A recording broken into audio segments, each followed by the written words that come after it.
Morning ladies, we are looking at the difference of two squares method of factorizing, and that will be when you literally have two terms that are squared and it's a subtraction sign. It's the difference of two squares.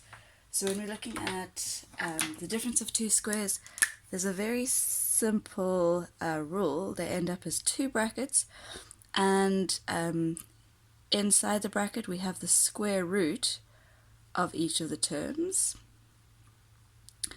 One is negative and one is positive. Literally that simple if you can remember the rule. And let me show you why. This is kind of just a check. X minus y, x plus y. We're going to FOIL these out. So x times x is x squared, x times y is plus xy, minus y times x is minus xy, minus y times plus y is minus y squared. And now I've got to collect my like terms. There's two xy's, one positive, one negative, so they cancel each other out. So all I'm left with is x squared minus y squared. And this works for every expression where there are two terms that are square numbers which are being subtracted. One is being subtracted from another. So this is a really nice little factorizing tool to have up your sleeve. But again, when you look at the sum, you first got to notice that it's the difference of two squares.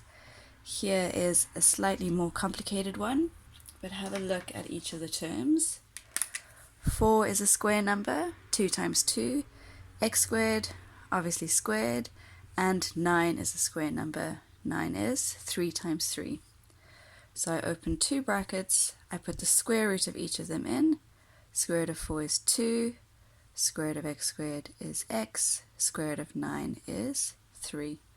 Both brackets will always contain the same terms, but one will be positive and one will be negative. We can do a check here too, just to show that it's correct. Foiling firsts. 2x times 2x is 4x squared. Outer 2x times plus 3 is plus 6x. Minus 3 times 2x is minus 6x. Minus 3 times minus 3 is minus 9. Got to collect my like terms. Plus 6 minus 6x will give me nothing. It cancels each other out. So I'm left with 4x squared minus 9. Okay, again, this is your answer for the factoring questions. And this is just a way of checking that my answers are correct. You'll see that because in the term we've got a plus and a minus, we'll always have these two central terms cancel each other out, which is why we'll always be left with the square numbers on either side. It doesn't work for adding, so we can't have the addition of two squares. That's not a factorizing rule. It's always the difference of two squares. So first, notice two terms that are perfect squares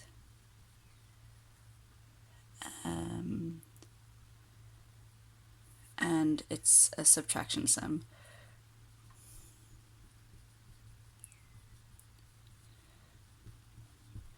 Once you've seen that it's two squares minus, you open two brackets, and in each bracket we've got the square root of each of the terms.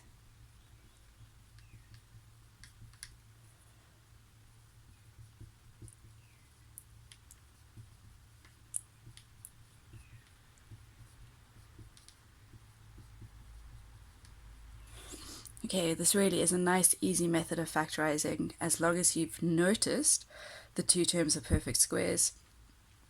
You pop the square roots in two separate brackets. One bracket is a negative and the other bracket is a positive.